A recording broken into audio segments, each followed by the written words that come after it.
James Reynolds stared at the anomalous readings on his quantum detector, his breath forming clouds in the frigid air of his private laboratory. The storm howling outside his remote Montana research facility couldn't mask the peculiar energy signature that had appeared 20 minutes ago. It defied every known law of physics he'd studied in his 15 years as a quantum researcher. The detector's needle swung wildly again, accompanied by a high-pitched whine that made his teeth ache. James grabbed his heavy winter coat and safety gear, knowing he should probably call his research partner or the authorities. But after years of watching others take credit for his discoveries, something made him pause. This reading was unlike anything he'd ever seen, and it was coming from his property. The bitter cold hit him like a wall as he stepped outside, his high-powered flashlight cutting through the curtain of swirling snow. The energy signature led him toward the dense forest that bordered his facility. As he trudged through knee-deep snow, a faint purple glow pulsed between the trees, casting otherworldly shadows on the white ground. James's heart pounded as he approached. The purple light emanated from what appeared to be a sleek, metallic object half buried in the snow. It was roughly the size of a small car, but its design was like nothing he'd ever seen, all curved surfaces and strange, iridescent materials that seemed to shift color as he moved. A sound caught his attention, a soft moan carried on the wind. James swung his flashlight toward it and froze. Lying in the snow several feet from the craft was a figure that appeared human at first glance, but as his light fell upon her, he realized how wrong that assumption was. Her skin was a translucent alabaster that seemed to capture and reflect the purple light from the crashed vessel. Her hair, spread out against the snow, shimmered with an internal light that changed colors like the aurora borealis. She wore what appeared to be some kind of form-fitting environmental suit, now torn and damaged. Her eyes fluttered open as he approached, revealing irises that swirled with galaxies of silver and violet. "Please," she whispered, her voice carrying an ethereal harmonic that made his spine tingle. "The cold, it's killing me." James hesitated only for a moment before shrugging off his coat and wrapping it around her. Her skin was ice-cold to the touch, with a subtle texture like fine silk over steel. "I'm James," he said, helping her to her feet. "I have a facility nearby. Can you walk?" "Celeste," she responded, leaning heavily against him. "They call me Celeste. And yes, with help." She glanced back at her crashed vessel. "The containment field won't hold much longer. We must hurry." As if in response to her words, the purple glow from the craft intensified, accompanied by a deep thrumming that James felt in his bones. Celeste's grip on his arm tightened. "Run," she whispered urgently. "Now." They stumbled through the snow as fast as they could manage, Celeste growing stronger with each step despite the cold. Behind them, the thrumming reached a crescendo, followed by a flash of light so bright it turned night to day for a brief moment. The shockwave knocked them both forward into the snow. When James looked back, the craft had vanished, leaving only a perfectly circular depression in the ground, the snow around it melted in a precise radius. Celeste pushed herself up, her expression a mixture of relief and worry. "Good," she said. "The emergency protocols worked. They won't be able to track it here." "Who won't?" James asked, helping her up once again. "What was that thing? Who are you really?" Celeste turned those mesmerizing eyes on him, and for a moment, he saw the weight of stars in them. "I will tell you everything," she said. "But first, we must get somewhere warm and secure." And James. She gripped his arm with surprising strength. What happens next will change your understanding of everything, your world, your science, your place in the universe. Are you prepared for that? Looking into those otherworldly eyes, James knew his life would never be the same. But instead of fear, he felt a thrill of excitement he hadn't experienced since his first quantum breakthrough years ago. My lab is this way, he said, leading her through the snow. And yes, I want to know everything. As they made their way through the storm, neither of them noticed the second light that pulsed briefly in the upper atmosphere, nor the dark shapes that began descending through the clouds, their surfaces absorbing all light that touched them. James's private lab hummed with the soft sound of computers and quantum measurement devices as Celeste stood before his main research console, her otherworldly features bathed in the blue glow of multiple screens. She had recovered quickly once inside, her alabaster skin now radiating a subtle warmth that seemed to pulse in rhythm with the facility's electronics. Your quantum detection equipment, she said, running her fingers over the console with evident fascination. It's primitive by my standards, but remarkably innovative for your level of technology. You've stumbled upon principles my people discovered centuries ago. James watched her from his workstation, still trying to process everything he was seeing. He'd given her one of his spare research jumpsuits, and the sight of this clearly advanced being wearing standard lab gear was somehow both amusing and enchanting. You said you'd explain everything, he prompted gently. Celeste turned to face him, her aurora-like hair shifting through spectrums of color he didn't even have names for. From a hidden pocket in her environmental suit, which lay damaged on a nearby table, she withdrew what appeared to be a crystal about the size of a ping-pong ball. As soon as it touched the air, it began to pulse with an internal light that made James's quantum detectors go wild. This, she said, holding it up, is what they're hunting me for. It's called a Nexus core, a crystalline quantum computer capable of storing and processing more information than all of your world's computers combined. The crystal cast dancing lights across her face as she spoke. But that's not why it's valuable. It's valuable because it contains the key to preventing a war that could tear apart the fabric of spacetime itself. James leaned forward, his scientific curiosity overriding his caution. A quantum computer? The energy readings I'm getting from it are unlike anything I've ever seen. The quantum entanglement patterns are impossibly complex. Because it operates on 11 dimensions, not just the 4 you're familiar with, Celeste explained. She placed the crystal on his desk, and immediately every piece of electronic equipment in the lab began responding to its presence. My people, the Luminarians, discovered how to harness quantum energy on a cosmic scale. We became custodians of spacetime itself, maintaining the delicate balance between realities. She moved closer to James, her movement carrying an ethereal grace that made his heart race.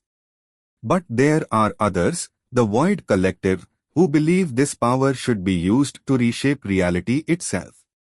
They want to use cores like this one to collapse alternate timelines, absorbing their energy to become gods. Her expression darkened. I was part of a mission to stop them, but something went wrong. My team, they didn't make it. I'm the only one left. James stood, moving to examine the crystal more closely. And now they're hunting you. Those shapes I saw in the storm. Void hunters, Celeste confirmed grimly. They'll be searching for me, but the storm is interfering with their tracking systems. We have maybe hours before they figure out where I am. She turned to him, those galaxy-filled eyes intense. James, I crashed here by accident, but maybe it wasn't just chance. Your work on quantum mechanics, your isolated location, your willingness to help a stranger, I need your help. Before James could respond, every light in the lab flickered simultaneously. One of his quantum detectors emitted a sharp whine before going dark. Celeste snatched up the crystal, her body tensing. They're closer than I thought, she whispered. James moved to his security console, bringing up the external cameras. Through the still heavy snow, he could make out three dark shapes moving through the trees, their forms seeming to bend light around them in impossible ways. They were heading straight for the lab. We need to go, Celeste said urgently, but James held up a hand, his mind racing. Wait, he said, moving quickly to his main research area. My quantum field generator, it's experimental, but it might help. If your crystal operates on quantum principles, maybe we can use it to mask its energy signature. He began rapidly adjusting settings on a large device that dominated the center of the lab. Celeste watched him work, her expression shifting from urgency to surprise and then something like admiration. You understand more than you should, she said softly. Are you sure you want to help me? Once you do this, you'll be a target too. Everything you've built here. James didn't look up from his work, but a small smile played across his lips. I've spent my life studying quantum mechanics, trying to prove theories that my colleagues called impossible. Now I'm helping an interdimensional being evade quantum-powered hunters. I think I'm exactly where I need to be. The dark shapes outside grew closer, and the temperature in the lab began to drop dramatically. Celeste moved to stand beside James, her hand finding his as he worked.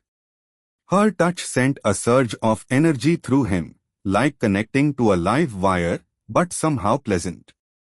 Then let's show them what happens when Luminaran technology meets human ingenuity, she said, a fierce smile lighting up her ethereal features. Outside, the void hunters reached the edge of the lab's perimeter, their void-black forms contrasting starkly with the white snow. They raised their arms in unison, dark energy gathering around them like negative light. The hunt was about to begin. The quantum field generator hummed to life just as the first void hunter reached the laboratory's reinforced door.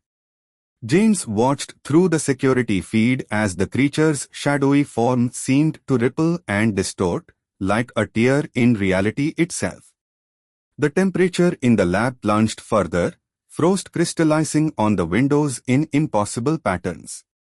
The field is active, James announced, his fingers flying over the controls. I've tuned it to create a quantum interference pattern that should mask the crystal's energy signature. But I don't know how long it will hold. Celeste pressed the Nexus core into a socket on the generator, her own ethereal glow pulsing in sync with the machine. Brilliant, she breathed, watching the readings. You've created a localized quantum bubble, it's crude, but the principles are sound. The hunters won't be able to pinpoint us, but... She glanced at the door, where dark energy was beginning to seep through the seams. They know we're somewhere in this building. A thunderous boom shook the facility as the hunters attacked the door. The reinforced steel began to blacken and warp under their assault. James grabbed his emergency pack, always prepared for winter emergencies, and slung it over his shoulder. There's a maintenance tunnel, he said, moving to a hidden panel in the back of the lab. It leads to a bunker in the mountainside. I installed it in case any of my experiments went wrong. Your paranoia is appreciated, Celeste said with a quick smile, helping him gather crucial equipment. She paused at his quantum computing array, her galaxy-filled eyes widening. "Wait, your research data. If they find it." Another boom rocked the building. The door was beginning to cave. "Already handled," James said, holding up a small drive. "Everything important is here. The rest." He moved to his main console and initiated an emergency protocol. Red warning lights began to flash throughout the lab. 2 minutes until this place reaches quantum critical. Even void hunters won't survive that. Celeste's expression was unreadable as she studied him. "You are destroying your life's work." "Research can be rebuilt," he said, opening the hidden tunnel. "Some things are more important." They hurried into the tunnel just as the laboratory door finally breached. James sealed the entrance behind them, engaging a series of locks. The maintenance tunnel was narrow but tall enough to stand in, lit by emergency strips along the floor. They moved quickly, the sounds of destruction from the lab growing fainter. "The quantum bubble will hold for a few more minutes," Celeste said as they ran. "But they'll figure it out eventually." "How far to this bunker of yours?" "Half a mile," James replied, trying to ignore the burning in his legs. He was in decent shape, but running through a mountain tunnel after a night of high-stakes quantum physics wasn't his usual routine. "The tunnel has some surprises for pursuers too." As if on cue, a distant explosion echoed through the tunnel, followed by inhuman shrieks of rage. Celeste shot him an impressed look. "More surprises?" "A few."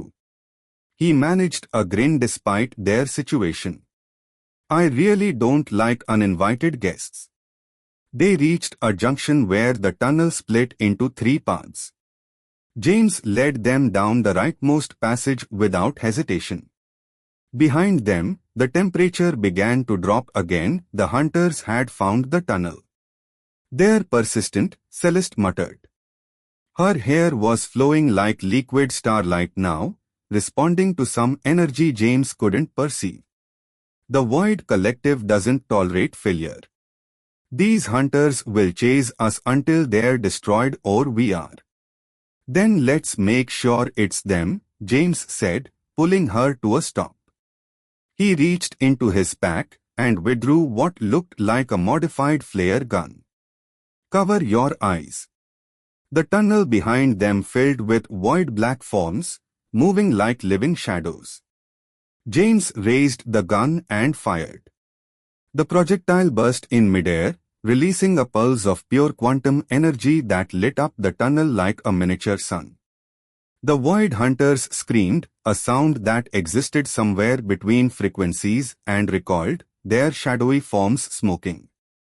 "Concentrated quantum particles," James explained as they ran on. "Opposite to their void energy. It won't stop them, but it hurts like hell." Celeste's laughter echoed through the tunnel, a sound like wind chimes in a storm. "James Reynolds, you are full of surprises. Most humans would be paralyzed with fear right now." "Oh, I'm terrified," he admitted, his breath coming in gasps now. "But I've also never felt more alive. Though I have to ask, why didn't you shoot them with some advanced alien weapon?" "My weapons were in my ship when it self-destructed," she said. "I'm not exactly at my best right now. Lucky for me, I found a brilliant quantum physicist with a hero's complex and excellent preparation skills." They reached the bunker entrance, a heavy door set into the rock face. James quickly entered a code, and it swung open with a hydraulic hiss. They rushed inside, and he sealed it behind them. The bunker was small but well-equipped, emergency supplies, communications equipment, and most importantly, a more powerful version of his quantum field generator. As James activated the bunker's defenses, Celeste moved to the small window that overlooked the valley below. The storm was beginning to clear, revealing a sky painted with the first hints of dawn. "They'll find us eventually," she said softly. "This place is well designed, but it won't hold them forever. And there's something I haven't told you yet, something that will make you question everything about helping me." James finished the startup sequence and turned to her. In the soft light of morning, she looked both impossibly alien and heartbreakingly vulnerable. "After everything that's happened tonight, I doubt anything could make me regret helping you." Celeste turned to him, starlight swimming in her eyes. "The Nexus core isn't just a quantum computer, James. It's also a key to something that could either save or destroy both our worlds. And the choice of how to use it." She took a deep breath. "That choice has to be made by a human. By you." The bunker's quantum shielding hummed steadily as Celeste placed the Nexus core on the monitoring station. In the growing light of dawn, the crystal seemed to capture and amplify the sun's rays, creating a kaleidoscope of colors that danced across the walls. James watched as she interfaced with his equipment, her movements precise and deliberate. "Long ago," she began, her voice carrying that ethereal harmonic that made the air itself seem to vibrate, "my people discovered that consciousness itself is a quantum phenomenon. Thoughts, emotions, choices, they all create ripples in the fabric of reality. But human consciousness." She turned to him, her aurora-like hair shifting through impossible colors. "Human consciousness is unique in all the universe." "Unique how?" James asked, moving closer to examine the readings from the core. The quantum patterns it generated were beyond anything he'd ever theorized possible. "Your species exists in a perfect balance between order and chaos, reason and emotion, science and faith. You can imagine infinite possibilities while still remaining grounded in physical reality." Celeste's fingers danced over the controls, bringing up a holographic display that filled the center of the bunker. "This is what the Void Collective discovered, and what they fear." The hologram showed a vast network of interconnected points of light, like a three-dimensional star map. "These are quantum consciousness nodes, every sentient species in the galaxy. Notice anything unusual about Earth?" James studied the display, his scientific mind racing to process what he was seeing. Then he saw it while all other points were connected to their neighbors in predictable patterns. Earth's node pulsed with unpredictable bursts of energy, sending ripples through the entire network. "We're a wild card," he breathed, understanding dawning. "Human consciousness affects the entire quantum framework of reality in ways that can't be predicted or controlled." "Exactly." Celeste's expression was both proud and worried. "The Void Collective believes this makes humanity too dangerous to exist. They want to use the Nexus core to stabilize human consciousness, to make you all more like other species, predictable and controllable." "And you disagree?" "My people believe that humanity's quantum uniqueness is not a flaw to be corrected, but the key to the next stage of universal evolution." She took his hand, and James felt that now familiar surge of energy between them. The core can be used to either dampen human consciousness or amplify it. The choice must be made by a human, freely and with full understanding of the consequences. A tremendous boom shook the bunker, causing dust to rain from the ceiling. The Void Hunters had found them. Celeste's grip on his hand tightened. "They're earlier than I expected. James, I need you to understand what this choice means. If you choose to amplify human consciousness, it will trigger a quantum awakening across your entire species. humanity will become aware of its true place in the cosmic order, capable of affecting reality itself through pure thought. And if I choose to dampen it, humanity will continue to develop naturally, but without the quantum spark that makes you unique. You'll be safe, stable, and forever limited to the physical realm. Another explosion rocked the bunker. The quantum shielding flickered. On the monitoring station, warning lights began to flash. Why me? James asked, his mind reeling from the implications. Out of all humans, why should I make this choice? Celeste's galaxy-filled eyes met his. Because you already understand quantum reality better than most humans. Because you didn't hesitate to help a stranger in need, even at great personal cost. Because. She stepped closer, her ethereal glow pulsing in sync with his heartbeat. Because in all my studies of humanity, I've never met anyone quite like you. The moment was shattered by a sound like reality itself being torn apart. The bunker's reinforced door began to blacken and warp, void energy seeping through the seams. They had minutes at most. The choice must be made now, Celeste said urgently. The hunters will not stop until they have the core. Once they break through, it will be too late. James looked at the Nexus core, still pulsing with its otherworldly light. The scientist in him was fascinated by its impossible complexity. The human in him was terrified of the responsibility. But something else, something deeper, resonated with its energy in a way he couldn't explain. If I choose to amplify human consciousness, he said slowly, what happens to you? To your people? A small, sad smile played across Celeste's luminescent features. My mission will be complete. The Luminarians will help guide humanity through its awakening. As for me, she touched his face gently. That depends on whether you'd want an interdimensional quantum being in your life permanently. The door buckled inward with a screech of protesting metal.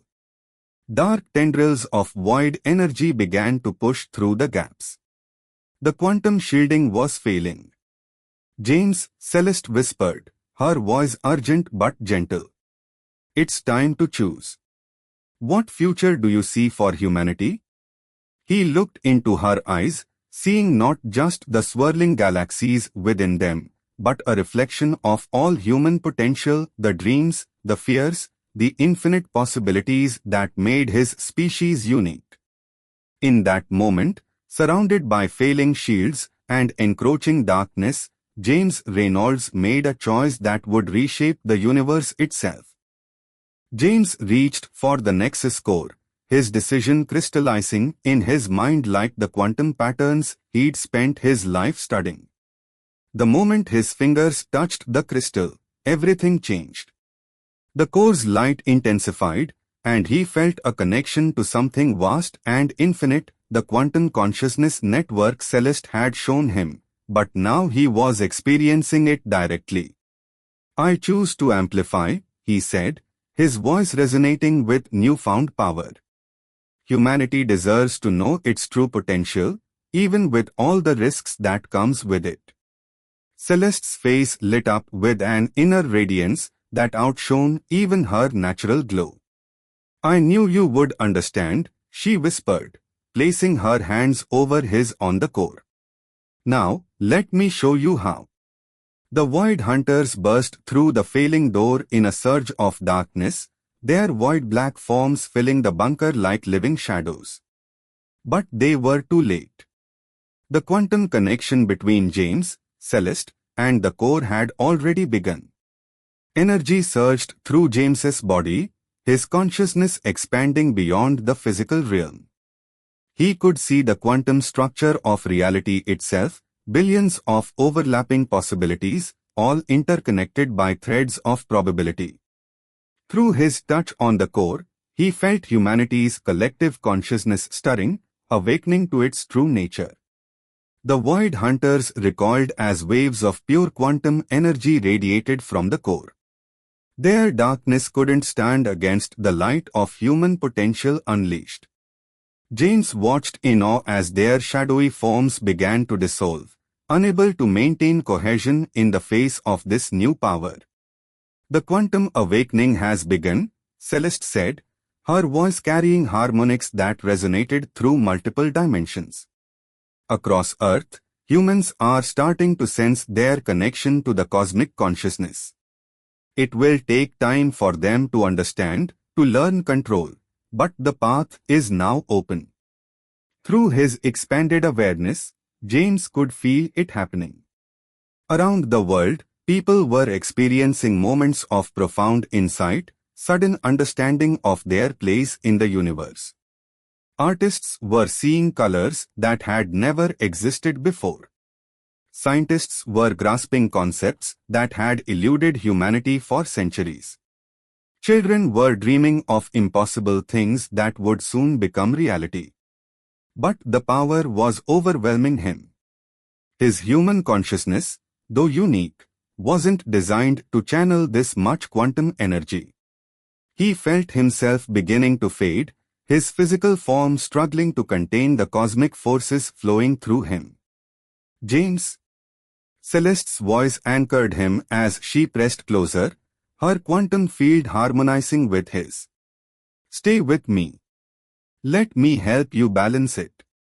Their energy patterns merged, Luminaran and human consciousness finding a perfect resonance. James felt his awareness stabilize, settled into a new equilibrium that bridged the physical and quantum realms. The pain subsided, replaced by a sense of wholeness he'd never known was missing. The last of the void hunters dissipated, their darkness transformed into pure potential energy. The bunker's instruments, overloaded by the quantum surge, sparked and went dark. In the sudden quiet, James and Celeste stood in a bubble of soft light generated by their combined quantum fields. What happens now? James asked, still holding the core between them. Humanity will never be the same. Celeste smiled, her galaxy-filled eyes reflecting infinite possibilities. Now the real work begins. Humanity will need guides to help them understand their new abilities. The Luminarans will help, but they'll need someone who understands both the human and quantum perspectives. She squeezed his hands gently. Someone who made this choice not out of fear or ambition, but out of hope for a better future. Us, you mean, James said, finally giving voice to what had been building between them since that first moment in the snow. Together? If that's what you want, she replied, her aurora hair shifting through colors of joy and possibility. There are countless worlds to explore, mysteries to unravel, and now that humanity has awakened to its quantum nature, you won't be limited by physical space and time. James looked around his bunker, at the remnants of his old life, the instruments he'd built, the theories he'd developed, all leading him to this moment. You know, he said with a smile, for someone who specializes in quantum uncertainty, I've never been more sure of anything. The sun had fully risen now, its light filtering through the bunker's small window. But it looked different to James's enhanced perception, not just visible light, but all wavelengths of energy, each telling its own story about the universe. He could feel Earth's quantum awakening continuing, spreading like ripples through the consciousness of his species. Ready to help humanity take its first steps into a larger universe? Celeste asked, her form shifting slightly as she adjusted her quantum frequency to match his. Ready, James replied, letting his consciousness expand to embrace this new reality. Though I have to ask, did you know this would happen when you crashed in that snowstorm? Was any of this really an accident? Celeste's laugh carried harmonics of multiple dimensions. In a quantum universe, My dear James, there are no accidents, only possibilities waiting to be observed. She held out her hand, her form now glowing with the same inner light as his. Shall we go see what other possibilities await? Hand in hand, their quantum fields synchronized in perfect harmony, they stepped into a future where the boundaries between science and magic, physical and spiritual, human and cosmic had dissolved into pure potential. The snowstorm had ended, and a new dawn was rising, not just for them, but for all of humanity. As they departed the bunker, their combined energy leaving traces of quantum light in the air, the Nexus core pulsed one final time before becoming part of their shared consciousness. Somewhere in the vast quantum network, the Luminaran Council noted with satisfaction that their faith in humanity had been justified. The next stage of universal evolution had begun, guided by the unlikely partnership of a curious human scientist and a mysterious being from beyond the stars. And in the quiet moments between quantum possibilities, James and Celeste began writing their own story, one that would span dimensions, transcend time, and prove that even in an infinite universe, two consciousness could find their perfect resonance.